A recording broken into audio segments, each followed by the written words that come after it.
A flight attendant slipped me a napkin. Pretend you're sick. Get off this plane. I ignored her. She returned, whispering, please, I'm begging you. 2 hours later, I understood why. The napkin was still warm from her hand when I unfolded it. The words were written in blue ink, the letters shaky, like she'd scrawled them while walking down the aisle. You are not safe. Pretend you are sick. Get off this plane immediately. I looked up. The flight attendant, her name tag read Alyssa, had already moved 3 rows past me, checking overhead bins with mechanical precision. But she wasn't looking at the bins. She was scanning faces. And when her eyes met mine for a fraction of a second, I saw something that made my stomach drop. Terror. Pure, unfiltered terror. Not irritation, not confusion, not the tired annoyance of someone pulling a prank on a random passenger. This was the face of a woman who believed someone on this plane was about to die. I told myself it was a mistake, wrong passenger, some kind of bizarre misunderstanding. I crumpled the napkin and shoved it into the seat pocket, my heart hammering against my ribs despite my best efforts to stay calm. But she came back. Alyssa leaned down as if checking my seatbelt, her voice barely a whisper against the ambient hum of the engines warming up. Please, I am begging you, if you stay on this flight, you will not land alive. And that's when I knew, whatever was happening on United Flight 847 from Los Angeles to Boston, I was somehow at the center of it. My name is Marisol Reyes. I'm 32 years old, a travel nurse who spent the last 8 years moving between hospitals in crisis, pandemic surges, natural disasters, anywhere the system was breaking down and bodies were needed. I've held the hands of dying patients when their families couldn't be there. I've watched doctors make impossible choices about who gets the last ventilator. I've seen more death than most people encounter in a lifetime. None of it prepared me for that Tuesday in October. I was exhausted, bone deep, soul-tired exhausted. I'd just finished a brutal 3-month contract at a trauma center in East Los Angeles, and all I wanted was to see my mother. She'd had a mild heart attack 6 weeks earlier. Mild, they said, like any heart attack could be mild, and I hadn't been able to get away. The guilt had been eating at me every single day. So when my contract ended, I booked the first flight I could find, changed my original Thursday booking to Tuesday morning, paid the $200 change fee without blinking. I wanted to surprise her. I wanted to walk through her front door in Brookline and see her face light up the way it always did when I came home. I texted my sister Camila from the gate at LAX. Boarded early flight. Don't tell mom. I want to see her face when I walk in. She sent back a string of heart emojis and a gif of someone ugly crying with joy. I smiled at my phone, feeling lighter than I had in months. That was 11:47 a.m. Pacific time. The last moment of my old life. I noticed Alyssa before I even reached my seat. She was standing near the boarding door, greeting passengers with the standard flight attendant smile, warm but detached, professional. But something about her was different. Her eyes didn't match her mouth. They were too alert, too focused. She wasn't just welcoming people onto the plane, she was studying them, cataloging faces, looking for something, or someone. When our eyes met,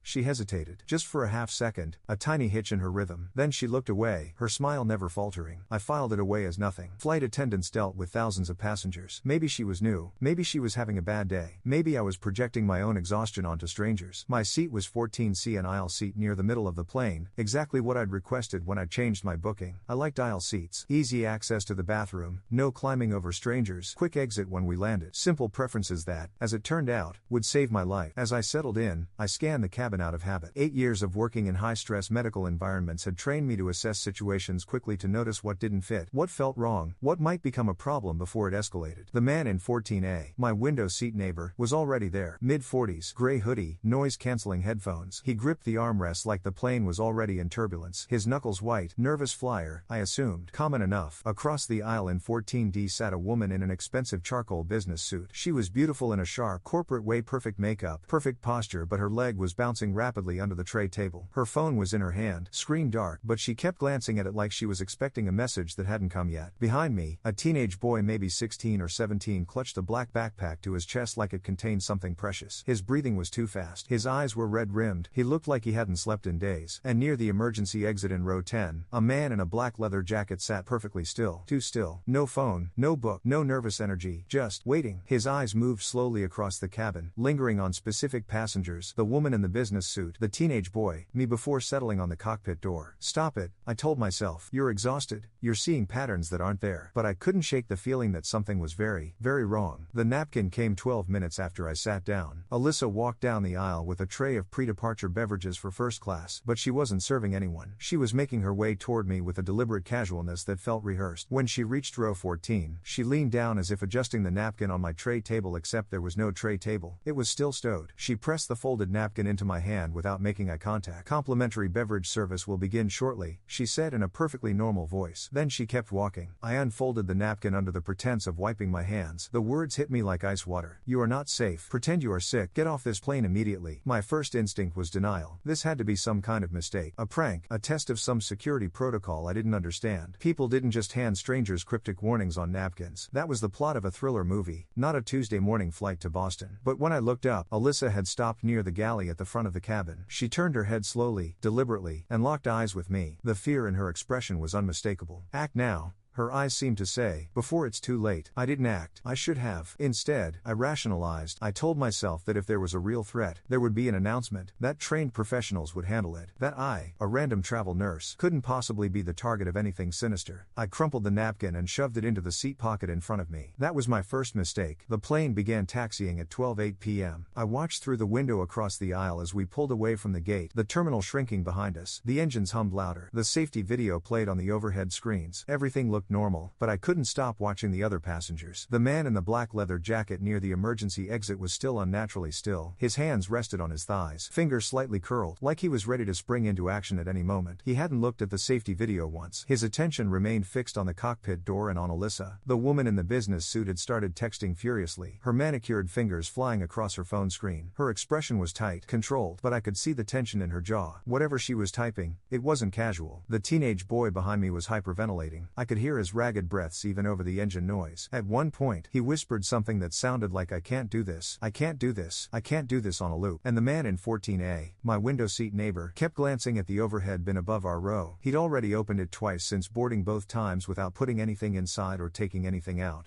My skin prickled with unease. Then I noticed something that made my blood run cold. The overhead bins in first class, the ones near the cockpit, had been sealed shut with yellow zip ties. Not the normal latches. Industrial strength zip ties, the kind you'd use to secure cargo or evidence. I'd only seen that once before, in a hospital security training video about responding to terrorism threats. That's when Alyssa came back. She approached my row slowly, her face arranged in a mask of professional calm, but I could see her hands trembling as she pretended to adjust my armrest. "Ma'am, you look pale," she said, loud enough for nearby passengers to hear. "Are you feeling all right?" I stared at her. "I'm fine." She leaned closer, her lips barely moving. "Pretend. Right now. Say you feel faint. This is your last chance." The plane was accelerating now, heading toward the runway. In 2 minutes, we would be in the air. In 2 minutes, there would be no getting off. "Why?" I whispered back. "What's happening?" "Your seat," she breathed. "It was targeted. They think you're someone else. Someone they want dead. If this plane takes off with you in 14C, none of us are landing in Boston." My heart stopped. Your seat was targeted. I'd changed my flight. I'd paid $200 to switch from Thursday to Tuesday. I'd specifically requested 14C because I liked aisle seats. But I hadn't been assigned 14C originally. The system had assigned me 14C after I made the change, which meant someone had been monitoring the booking system. Someone who knew which seat their target would be sitting in. Someone who didn't know the target had canceled and a random travel nurse had taken her place. Who, I managed, federal witness, relocated identity, was supposed to be on this flight with protective custody waiting in Boston. Alyssa's voice was barely audible. She got cold feet. "Changed her flight to tomorrow. The people who want her dead don't know yet. They think you're her." The runway lights flashed past the windows. The engines roared. "I need to get off this plane," I said. "It's too late for that." Alyssa's face was pale. "We're already cleared for takeoff. If you try to deplane now, they'll know something's wrong. They'll act early. Everyone dies. Then what do I do?" She pressed something into my palm. A small metallic object, an air marshal's badge. "When I give the signal, you run for the cockpit. Don't stop for anything. There are 2 agents in first class who will cover you. The captain has been briefed. This plane is turning around the second we're airborne." The plane lurched as the wheels left the ground. "Wait," I started, but Alyssa was already walking away. The first 10 minutes of the flight were the longest of my life. I sat frozen in 14C, hyper-aware of every movement around me. The man in the black leather jacket near the emergency exit. The woman in the business suit still texting. The teenage boy hyperventilating behind me. The man in 14A obsessively checking the overhead bin. The badge in my palm felt like it weighed 1,000 pounds. I didn't know what signal I was waiting for. I didn't know what I was supposed to do. I was a nurse, not a federal agent. I was trained to stop bleeding and restart hearts, not evade domestic terrorists at 30,000 feet. But I did know one thing. I wasn't going to die on this plane. Not today. Not when my mother was waiting in Brookline with no idea I was coming. I texted Camila. My fingers shook shook so badly I had to retype it 3 times. Something's happening. If you don't hear from me in 2 hours, call the FBI. Tell them Flight 847 from LAX to Boston. Tell them 14C. She responded immediately. What, Mari, are you okay? I didn't answer. I couldn't explain. Instead, I typed one more message. Tell Mom I love her, just in case. Then I switched my phone to airplane mode and waited. The signal came 17 minutes into the flight. The captain's voice crackled over the intercom. Ladies and gentlemen, this is Captain James Morrison speaking. We've been asked to return to Los Angeles due to a medical emergency on board. Flight attendants, please prepare the cabin. Passengers groaned. Some cursed under their breath. A man in row 6 loudly complained about missing his connection. But beneath the mundane frustration, I sensed something else. A sharpening of attention from certain passengers. The man in the black jacket sat up straighter. The woman in the business suit stopped texting. The teenage boy let out a small whimper. The man in 14A stood up. I need to use the restroom, he announced loudly, already moving toward the aisle. Alyssa appeared instantly, blocking his path. Sir, the seatbelt sign is on. Please return to your seat. It's an emergency. I understand, but for your safety. He shoved past her. That's when everything happened at once. The man in the black leather jacket launched himself out of row 10, his hand reaching inside his jacket. 2 men in first class the air marshals Alyssa had mentioned were already on their feet, moving toward him with practiced speed. Federal agents. Nobody move. But the man in 14A wasn't going to the restroom. He was going for the overhead bin, the one he'd been checking obsessively since boarding. I didn't think. I just moved. I unbuckled my seatbelt and threw myself into the aisle, colliding with him just as his hand closed around the latch. We went down hard, tangled in a mess of limbs and carry-on bags. He was bigger than me, stronger, but I had momentum and adrenaline and the primal certainty that if he opened that bin, everyone on this plane would die. He hit me, a sharp blow to the side of my head that sent stars exploding across my vision. I felt blood warm and wet streaming down my temple, but I didn't let go. The bin, I screamed. There's something in the bin. One of the air marshals reached us in seconds. He wrenched the man off me and slammed him face first into the aisle floor. Metal cuffs clicked, but the other passengers weren't done. The teenager in row 15 was standing now, his black backpack clutched to his chest, tears streaming down his face. I didn't want to do this, he sobbed. They said no one would get hurt. They said it would just look like an accident. The woman in the business suit was already being restrained by the second marshal. She fought like a cornered animal, screaming about timers and remote triggers and how they were all dead anyway. Didn't they understand? But it was the man in the black leather jacket who scared me the most. He hadn't moved, hadn't fought. He just stood there, perfectly still, watching the chaos with an expression of cold amusement. You're too late, he said calmly. The device is on a timer. Impact altitude. We hit 30,000 feet. It triggers automatically. He smiled. We're at 28,000 right now. The captain's voice came over the intercom again. Urgent now. Emergency descent initiated. All passengers brace for. The rest of his words were lost as the plane dropped. I've been in emergencies before. I've watched patients code on the table while machines screamed warnings and nurses shouted orders. But nothing prepared me for the sensation of a commercial aircraft in emergency descent. The oxygen masks deployed. People screamed. The plane tilted at an angle that felt impossibly wrong, like we were falling out of the sky. And through it all, I watched Alyssa. She moved through the chaos with inhuman calm, checking passengers, issuing commands, radioing the cockpit. At one point she grabbed the black backpack from the hysterical teenager and threw it toward the rear galley. Everybody down, she shouted. Cover your heads. I don't know how long the descent lasted. 30 seconds, 2 minutes. Time stopped making sense. All I knew was the screaming and the pressure and the certainty that I was going to die with my mother never knowing I'd tried to come home. Then the plane leveled out. We were still in the air, still flying. The engines hummed at a different pitch, lower, steadier. The captain's voice returned, strained but controlled. We are currently at 8,000 feet and descending for emergency landing at Edwards Air Force Base. All passengers remain in brace position until we are on the ground. The man in the black jacket was laughing. Altitude trigger, he said, still amused. We got below the threshold. Cute, but it doesn't matter. Even if the device didn't go off, you just made 100 witnesses. This goes public now. The whole operation is exposed. You lost. One of the air marshals punched him hard. The laughing stopped. We landed at Edwards Air Force Base at 12:47 p.m. I remember the runway lights flashing past. I remember the jolt of the wheels hitting tarmac. I remember the sudden, overwhelming silence as the engines cut. Then the doors opened, and everything became noise again. Federal agents in tactical gear swarmed the plane. Passengers were evacuated row by row. Each one questioned, documented, photographed. The 4 suspects, the man in 14A, the man in the black jacket, the woman in the business suit, and the teenage boy were removed in handcuffs and loaded into separate vehicles. The overhead bin above 14C was sealed with evidence tape and carefully removed by a bomb squad in full protective gear. I learned later that the device inside was a pressure-triggered explosive, designed to detonate when the cabin reached cruising altitude. It had been placed in that specific bin because it was directly above seat 14C, the seat assigned to a federal witness named Elena Marchetti, who was scheduled to testify against a domestic extremist network linked to 3 previous bombings. Elena had changed her flight at the last minute. I had taken her seat. The device had enough C4 to blow a hole in the fuselage at 30,000 feet. If it had detonated, all 187 passengers would have died, including me, including Alyssa, including the teenage boy who had been coerced into planting the bomb and was now in protective custody, sobbing about how they'd threatened his little sister. The man in the black jacket, real name David Allen Kurtz, former military demolitions expert turned domestic terrorist, had orchestrated the entire thing. He wasn't there to trigger the bomb, he was there to make sure no one stopped it. And he would have succeeded if one flight attendant hadn't decided to slip a napkin to a stranger. I spent the next 6 hours in a windowless room at Edwards, answering questions from people with badges and serious faces. FBI Special Agent Patricia Thornton, 16 years with the Counterterrorism Division. Homeland Security Investigator Marcus Webb, a quiet man with kind eyes who brought me water and tissues. Air Force OSI, Agent Lieutenant Colonel Diana Reyes, no relation, who asked the same questions 3 different ways to make sure my story stayed consistent. I told them everything. The napkin, Alyssa's warnings, the observations I'd made about the other passengers, the moment I'd tackled the man reaching for the bin. When I was done, Agent Thornton leaned back in her chair and studied me. "You're either incredibly brave or incredibly stupid," she said. "Maybe both." "I'm a nurse," I replied. "I don't think, I just act." "Well, your acting saved 187 lives today." She slid a form across the table. "We're going to need you to sign a non-disclosure agreement. What happened on Flight 847 is part of an ongoing investigation into a domestic extremist network. You cannot discuss the details with anyone, not family, not friends, not journalists. If this leaks, it compromises not just the case but the safety of multiple protected witnesses." I signed without hesitation. I didn't want to talk about it anyway. As I was leaving the room, Agent Thornton called after me. "Miss Reyes, the woman who gave you the napkin, Alyssa, she specifically requested to be assigned to this flight. She's been undercover in this network for 18 months. When she saw you board in place of the actual target, she had about 2 minutes to decide whether to break cover and warn you or stay silent and let you die." I stopped walking. "She chose to save me. She chose to save everyone. By warning you, she gave us the opportunity to land the plane before the device triggered. If she'd stayed silent, the bomb would have gone off, and we'd be pulling 187 bodies out of the Pacific Ocean right now." Agent Thornton paused. "She'd like to speak with you, if you're willing." I was willing. Alyssa, her real name was Catherine Shaw, supervisory special agent with the FBI's Joint Terrorism Task Force, met me in a small conference room that smelled like stale coffee and industrial cleaner. She looked different out of the flight attendant uniform. Older, tired, human. "I wasn't sure you'd come," she said. "I wasn't sure I'd survive the day," I replied. "So we're both dealing with unexpected outcomes." She almost smiled. "Almost. I need you to understand something," she said quietly. "When I gave you that napkin, I was breaking 18 months of deep cover. The network I'd infiltrated, they had plans for 6 more attacks over the next 2 years. Schools, government buildings, public events, hundreds of potential victims. And now we've arrested 4 of their key operatives, including David Kurtz, who's been on our most wanted list for a decade. The kid Marcus, the teenager, is cooperating fully. He's giving us names, locations, communication channels. We've already prevented 2 additional planned attacks based on his information." She met my eyes. "All because I handed a stranger a napkin. Why me?" The question had been burning in my mind for hours. "You could have let me die. The bomb would have gone off, but you would have stayed undercover. You could have kept gathering intelligence, stopped more attacks later." I thought about that. Her voice was steady, unapologetic. "For about 30 seconds, I ran the calculation. Your life versus hundreds of future lives. The math said let you die. But you didn't." "No." She shook her head slowly. "Because that's not how this works. You don't trade innocent lives like currency. You don't let someone die on a maybe." I looked at you, really looked at you, and I saw a woman who was just trying to get home to her family. You weren't part of this. You didn't choose this. And I couldn't watch you die for a crime you knew nothing about. I felt tears prick my eyes. The first tears I'd allowed myself since the plane landed. "Thank you," I whispered. "Don't thank me yet," she said. "The people behind this, the network, they know what happened. They know I'm the one who blew the operation. And they know you're alive." She paused. "We're putting you in protective custody until we're sure the immediate threat has been neutralized. Probably 48 to 72 hours. My mother has been notified that your flight was delayed due to a mechanical issue. She doesn't know the truth. For her safety, she can't know the truth. At least not yet." I nodded. I understood, but it still hurt. "One more thing," Catherine said as I turned to leave. "The real target, Elena Marchetti, is testifying tomorrow. Because of what happened today. Because the network was exposed before they could stop her. Her testimony is going forward. She's going to help bring down people who've been been hurting innocent families for years. Good, I said. I hope she destroys them. She will. And when the history books are written, if they ever are, your name won't be in them. You'll just be a random passenger who got lucky. But I'll know the truth. The people in that room will know the truth. She met my eyes one final time. You weren't lucky, Marisol. You were brave. And brave is the reason 186 other people got to go home to their families today. I finally made it to Boston 3 days later. The protective custody ended when the FBI confirmed that the immediate threat had been neutralized. 2 more arrests in Nevada, a weapons cache seized in Arizona. David Kurtz's entire operation rolled up like a cheap carpet. The story made national news, but my name was never mentioned. Just an alert passenger who assisted law enforcement in preventing a potential security threat. My mother met me at Logan Airport. She was thinner than the last time I'd seen her, still recovering from the heart attack, but her eyes lit up the moment she spotted me in the crowd. Marisol. She rushed toward me, arms already open. My baby, you're here. You're finally here. I held her for a long time, longer than I'd ever held her before. She smelled like the lavender soap she'd used my entire childhood, and I felt something break inside me, some wall I'd been holding up since the moment Alyssa pressed that napkin into my hand. Mama, I whispered into her shoulder. I love you so much. I know, Mija, I know. She pulled back to look at my face, and her expression shifted. What's wrong? Something happened. I can see it in your eyes. I wanted to tell her. I wanted to describe the napkin and the bomb and the 18 minutes when I genuinely believed I was going to die. I wanted her to know how close she'd come to losing me. But I couldn't. The NDA, her heart, the weight of a truth too heavy to share. So I just smiled and wiped my eyes and said, I'm just tired, Mama. It was a long flight. She didn't believe me. Mothers never do. But she let it go. That night, lying in my childhood bedroom with the faded star stickers still on the ceiling, I made myself a promise. I would never again ignore my instincts. I would never dismiss the warning signs. I would never rationalize away the feeling that something was wrong. And I would spend the rest of my life paying attention to the strangers around me, the flight attendants with fear in their eyes, the teenagers clutching backpacks too tightly, the people who move through the world with invisible weights on their shoulders, because you never know who might need a napkin.